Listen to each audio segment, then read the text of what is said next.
Welcome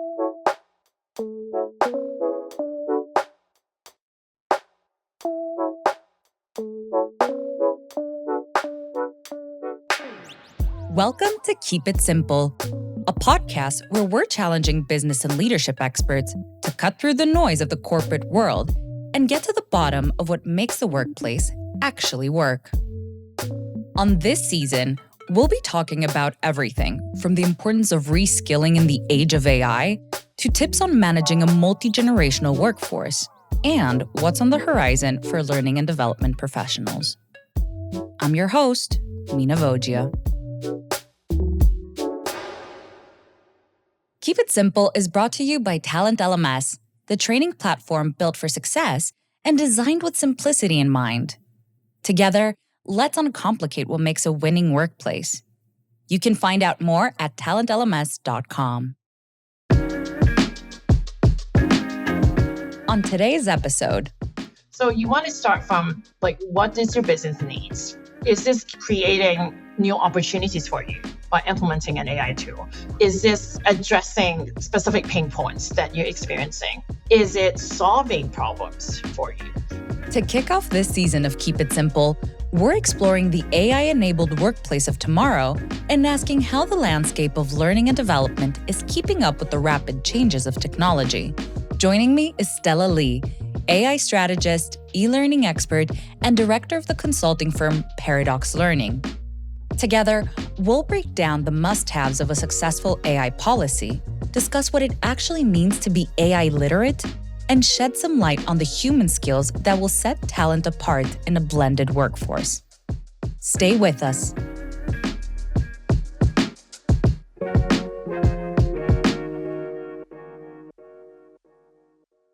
So, Stella, thank you so much for joining us today. It's so great to have you. I would love to talk to you about the advancements of AI and how they've really, especially in the past year, have happened at such a breakneck pace. And there have been studies that are trying to predict the impact of the workplace in general. A recent one even showing that generative AI is set to absorb 60 to 70% of employees' work time. But what we're really interested in talking about is the technology's impact on learning and development. So in your opinion, what impact has it already had in the L&D landscape over the past year or two? Yeah, it's clearly the hot topic, right? And things are happening so fast, as you say. It's still happening. So when you talk about impact, it's very difficult to see because I think last year we're just reacting to all the innovations. And I think this year we're slowly, taking on a bit more of a proactive approach, if you will. And there's a lot more tools available, very cheap. Some are free, some are low cost. And I see people start using them, trying them out. I think the impact from an instructional design, for example, perspective, if we look at the traditional model, ADDIE, the analysis, design, development, implementation, and evaluation model, which to the large extent, it's still what we follow. Every phase of ADDIE, we are seeing AI tools being embedded into the process, right? For example, analysis, looking at identifying skilled and knowledge gaps. Now there are AI tools that can help us ingest and understand some of this information, some of the data that's been collected about your learners, about the organization, about the learning content. Now there are AI tools that can help you and analyze that data. Again, design and development, as you see, we use AI for ideation. I certainly use it to say, hey, give me 5 alternative titles for this talk, or give me a couple other activity ideas that mirror the one I just put in.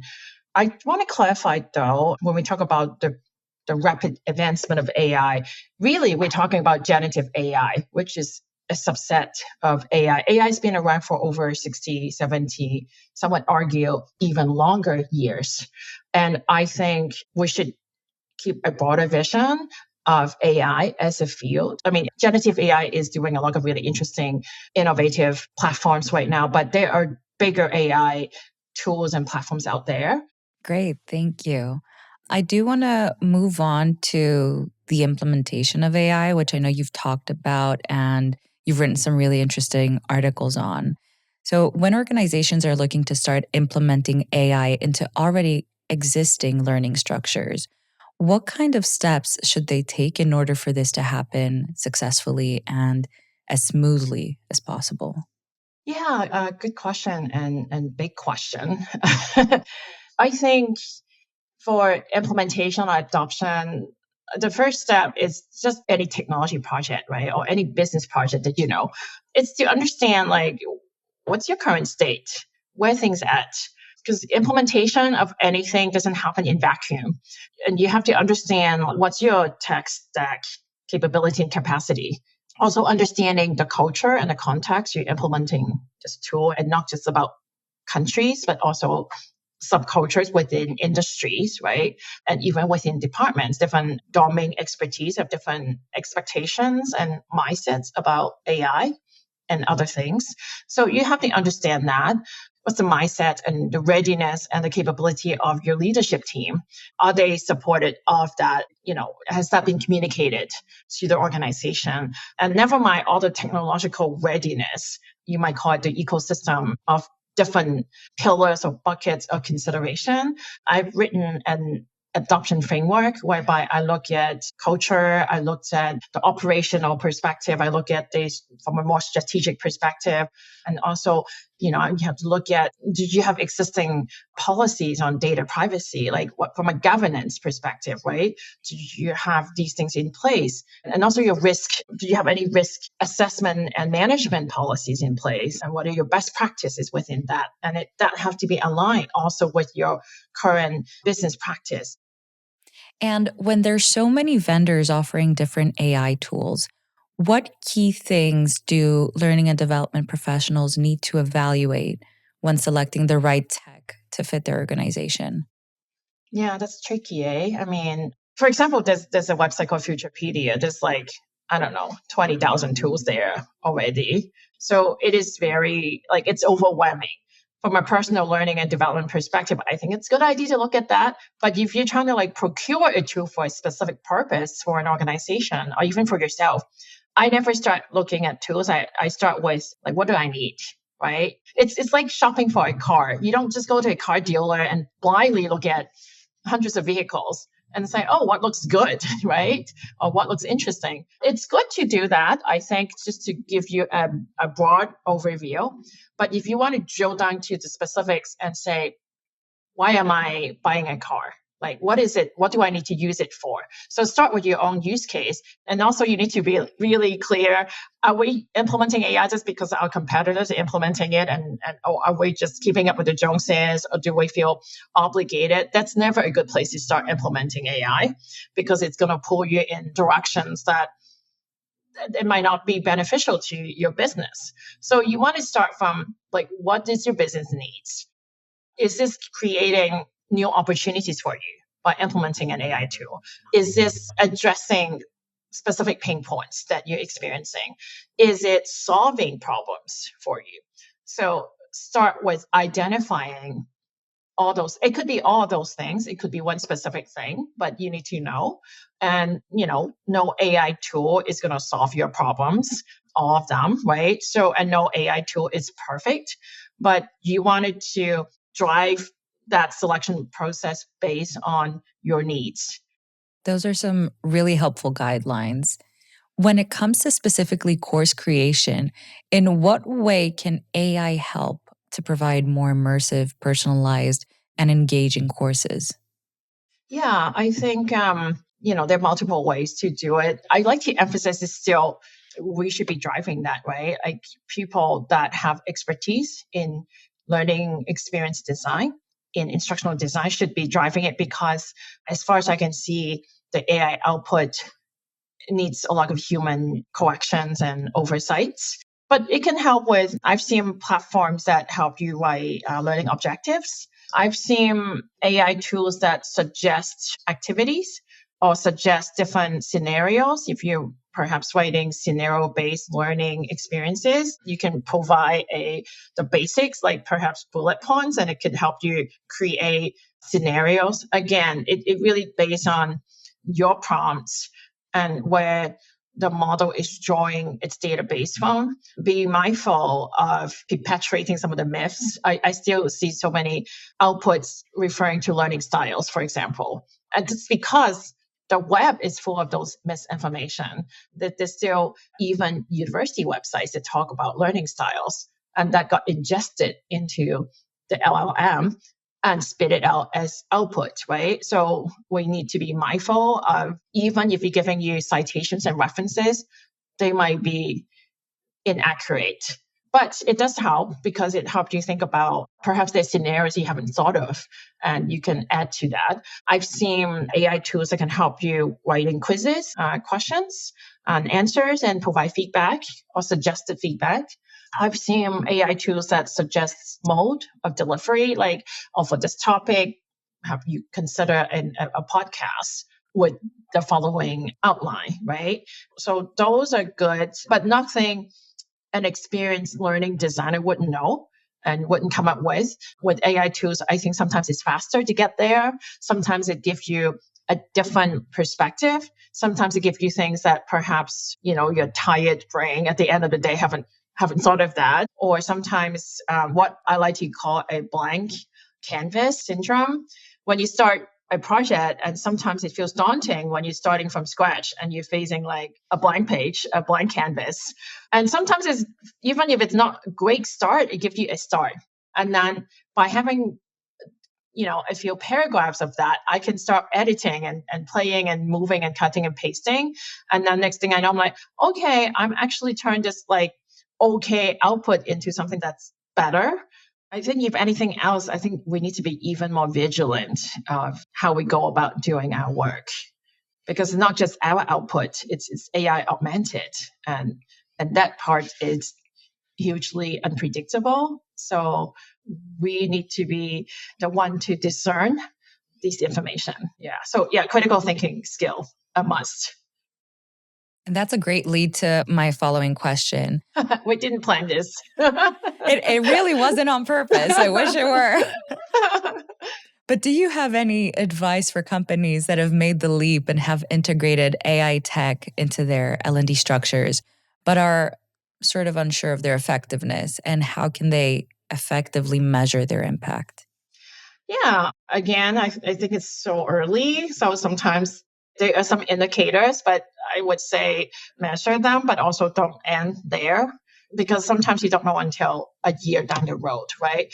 Again, depending on what you're trying to measure, I think the easier things to measure is, of course, like how many people use it, how many people actually access it, is there a good adoption rate? But that's just one metric. Like that's the one that it's quick and easy to measure, and it gives you some indication if nobody uses it or low adoption rate. It's also telling you there's something wrong.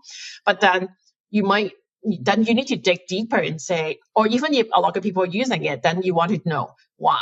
How good is it? Are they using it in the way you intended it to? And sometimes unintentional use is a good thing too. But then you need to know, what are they using it outside of the intention? So I think I always advocate mixed method measurement. So not just quantitative, which I think a lot of the measurement conversation tends to gravitate toward like numbers and percentage and things that, and I get it, it's easier to understand, but that's just the first layer or the first cut of the story. You want to then dig deeper into looking at the organization in general. Has it make any business impact? Has the implementation or the introduction of the tool make a difference, perhaps from a team to team, department to department basis, but also across the organization? And this goes back to my original point about define your goals. Like, what are you trying to do? Right? And if you are clear at the beginning of what you're trying to do, then it's easier to measure toward a post implementation to say, well, have I reached this goal? There are many, many ways to cut and dice it. My advice for measurement, as always, is don't go for the easy measurement only. I think you can as a first step, but don't stop there. Impact sometimes takes a long time. So do early measurement, but also follow up and measure multiple things. We'll get back to our chat with Stella in just a moment. But first, we wanted to share some of our top tips when it comes to AI and the learning experience. At TalentLMS, we've always been focused on using technology to make work and life simpler. And we're excited about the ways that AI is allowing us to help our users free up their workload so that they can better leverage their time. So far from fingers crossed, AI making us redundant, it can actually give us more time for creative and worthwhile tasks. When it comes to course creation, try thinking of generative AI as your assistant, from kickstarting the outline for an immersive course to sharpening up the material you already have. Using an LMS with AI capabilities means you can source suggestions, visual aids, photos, quizzes, and even help with the tone of the content, all within the platform you use to deliver your training. And that's just course creation. AI can also be helpful when it comes to employee experience. There's nothing worse than receiving generic feedback or being retaught the things you already know. It's no secret that personalization makes the learning experience that much more engaging. And now, with the right AI tool, learning pathways can be adapted based on a learner's progress, aspirations, and preferences, and smart recommendations can be made without any extra work. Something else that's often time-consuming but a must is keeping everything up to date. With an AI assistant, you can have a finger on the pulse when it comes to adding new resources, ensuring all of your training material is not only engaging, but relevant as well. And now back to the AI literacy that you've also talked a lot about. A lot of how AI is affecting the workplace and employees, a lot of it has to do with how AI literate those employees are. So, how should organizations approach upskilling their employees and getting them to a level of AI literacy and fluency? Yeah, and thanks for noticing my framework. Sometimes, I don't know, people are actually finding it useful, but I've been getting a lot of very good feedback on that. So thanks for asking this question. I think you can use the AI literacy framework in a few ways. The first one is to kind of measure existing knowledge and skills and attitudes. So you can use the framework. The framework, I have 7 key areas for L&D. I initially designed for L&D and educators, but I have now evolved for everybody to use it outside, even outside the education and the L&D world. So then for the general purpose AI literacy, I have 6 key areas. So they are AI fundamentals, the basics of AI, right? You need to understand when people talk about machine learning and large language model, what are those things? And then I have data fluency. AI, it's nothing without data. And you need to understand a little bit what's happening under the hood. Again, not trying to get everybody to be data scientists. Some people, including me, I'm not interested in crunching data all day, but I need to know why do these models make mistakes? So, where did this data coming from? How does it work enough so that you can, again, asking probing questions and informed questions. And then the third area we talk a little bit about, it's the critical thinking and fact checking, because these models are not perfect, because they have vast impacts, because there are many, many challenges and limitations. We need to put on our critical thinking hats and know where things might go wrong, to know what are some limitations and how do we fact check, how do we verify sources.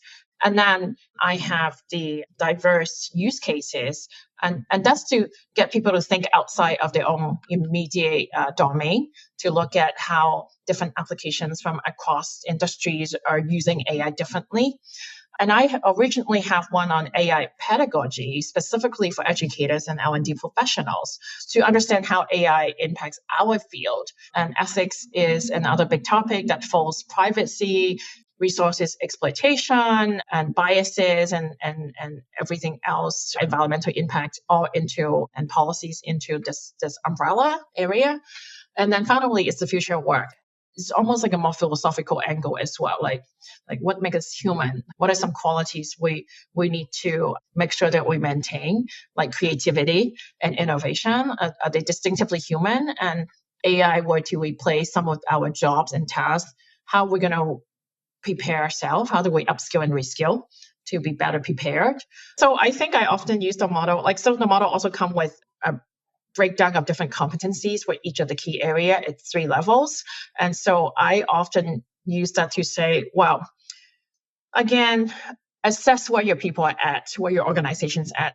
And you can tailor that to different groups within your organization, because my guess is there are already people that are using AI in your organization that are really keen, and they already incorporate that into their routines, and perhaps not at work, but personal life.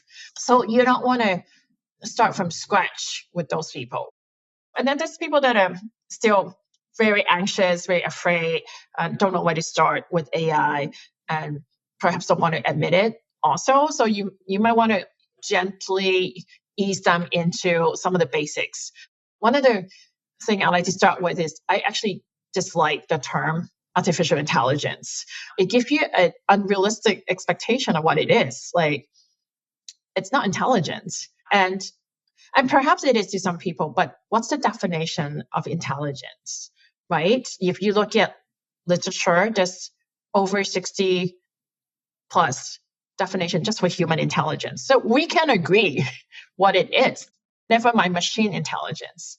So I think even just to have that conversation to kind of ease the anxiety, I think it's particularly critical right now, where we are blurring slightly what we're seeing in movies and what we're experiencing now. And I like to emphasize what we're experiencing now. It's still not this general sentient machine that can think for itself. It's still not that. And so even the basic AI literacy about differentiating facts from fiction, what is possible right now with current technology and what's still fictional, it's a helpful start to that conversation. And you also talked about reskilling. And basically, because of the change AI brings, a lot of employees will have to reskill. And there's that extreme end of the scale where it might change what skills we value in the workforce completely and how we hire. So, what is your view on the skills we might see become more important? Yeah, I think we also have to be careful with reskilling and upskilling. It's not straightforward because people's identities are wrapped around their work. And it's hard to lose that. And suddenly being told that you're not this thing and you have to do this other thing. So I think giving people agency is critical. I think so much of AI feels like it just happened upon us. So I think a critical thing is it's giving people agency and control of upskilling and reskilling. I also think, yeah, in terms of skill sets, like I mentioned, as L&D professional, if anything else, I think we need to hone our expertise even more, just because there's all these like misinformation, all these false outputs out there. There's all the uncertainties of how we're going to select an AI tool. I think, for example, L&D, what we need to get better or acquire newer skills is get involved in the procurement process, right? Get involved in how selecting and implementing AI tools, because we are the one that work very closely with our end users, with our learners. We can advocate for them. We understand what's happening on the ground. Sometimes when decisions were made about procuring a tool or implementing a tool, it's a bit disconnected from people that are actually using it. So we can be that bridge. I also think our L&D could be upskill in getting more involved with policy and governance. Still a huge gap, therefore a huge opportunity for us to say, and we're good. We came from writing instructions and developing and facilitating instructions, right, and learning. What a better fit than helping developing policies and communicating and educating people about them. Great. I want us to take us back a little bit because we already touched on this a little bit already. Ethics. It's, of course, another huge consideration, as you mentioned before. And you've argued in the past that the ethics of AI need to be considered more carefully than the tech ethics in general. Why is that? Wow. Another big topic that's very close to my heart. So I love that you brought it up. I think ethics is it's always critical. It's more critical now because the consequences could be severe. It's more difficult to unpack precisely because we don't know a lot of what go behind the scene. We don't know, or we know and we have no control over. For example, like the biggest talk the past couple of weeks is Google overview suggests that people eat rocks. It's good for your health, or that you can use glue to make pizza sauce to make it thicker. And it turned out that it was ingesting in an 11-year-old Reddit post from some guy somewhere to, I think, I don't know if like Reddit is full of sarcasm, but machine doesn't differentiate that, right? It doesn't get sarcasm, it doesn't get jokes, but it's just ingesting it as facts and spit it out. Also, AI, it's actually a tool that has a huge environmental impact. Imagine the processing power, the water it needs to cool, the electricity, the we don't often think about the physical needs of a cloud-based tool. But lithium, for example, is being mined to death around the world, and that's another concern. So it hits on so many different areas of ethical concerns, and at a scale that I haven't seen before within the community to talk about it. So I think now we need to think about it even more carefully than before, because the rapid change, the vast impact, and the consequences could be a lot worse. And the fact that it's not transparent, or the fact even if it's transparent, we might not have the agency to do anything about it, to push back. And you've already sort of alluded to the role of L&D in ethics and ensuring that ethics and policies are being upheld. What other departments or who else's responsibility is it within the organization to ensure that they are being upheld? I think everybody should get involved in ethics. The reason, for example, biases is such a problem is because AI, ChatGPT, and other large language models ingest the internet. Who are the majority of users on the internet? Mostly, they're higher percentage of male user than female users. So that perspective is already skewed. And we need more diversity of voices. And by diversity, I don't mean just gender, but age, domain expertise, cultural background, all kind of diversities, right? Life experiences. And I think even within a smaller organization, don't just get like a tech person, don't get just an HR person, make sure you have a person who is your end user or your target user and into that discussion. Put it as a working group so things could evolve and you can swap out members. And I think it always has to be coming from different perspective, and to share that as and working towards ethics is a common goal. It's the best practice, in my opinion. And as workplaces continue to evolve, how are the roles of learning and development and HR professionals going to change in the next 5 to 10 years to remain relevant and complement the tech that is being introduced? Your guess is as good as mine. Mhm. 5 to 10 years, you say? I think what to keep in mind is I think AI really forces us to re-examine our roles. What is still, I think sometimes L&D could be quite traditional. I think sometimes we kind of get, I don't know if it's complacent or we just get used to doing certain things over and over again, right? We'll facilitate workshops. We would create these learning content. We would do some coaching sessions.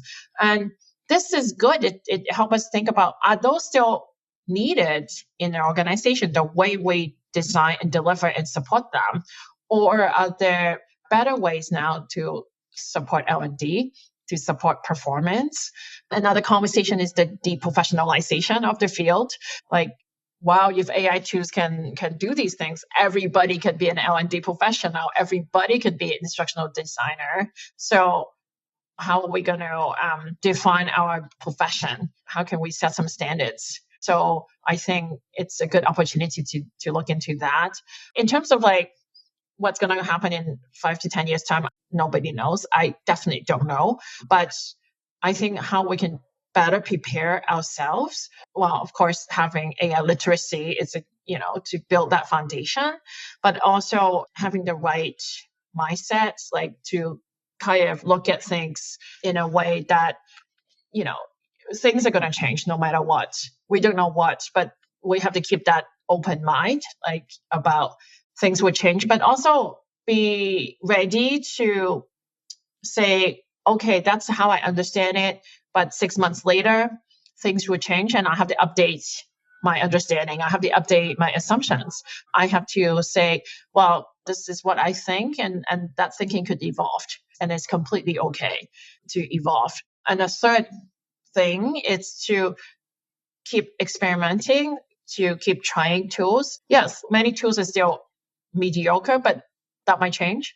It might even get worse. There are a lot of talks to say as large language model ingesting its own output back into the system, it might deteriorate the quality. So it could get worse. That's a likely, there could be one likely scenario too. And so watch out for that too. If it gets worse, how can we, do some damage control or step in and edit and do some correction? So I think just to stay open, flexible, and ready to experiment and try out things, it's the way forward. Perfect. Thank you. And we have one more question for you. Sure. Which is a little hard. And I've already thrown some really tough questions at you that you've handled beautifully. Now you're scaring me. Apologies. I'm sorry. But we have to ask, staying true to our name of Keep It Simple. So, in one sentence, how can we keep things simple when it comes to integrating AI into our learning and development practices? Well, start with what your needs are. That's perfect. Thank you so much. It's been such a pleasure talking to you. This has been so interesting. I'm so glad that we're kicking off the second season with you as our first guest. Oh, of course, of course. No, it's always a pleasure. And I'm always coming from like, if there's something I say I can share that's helpful, then I've done my job.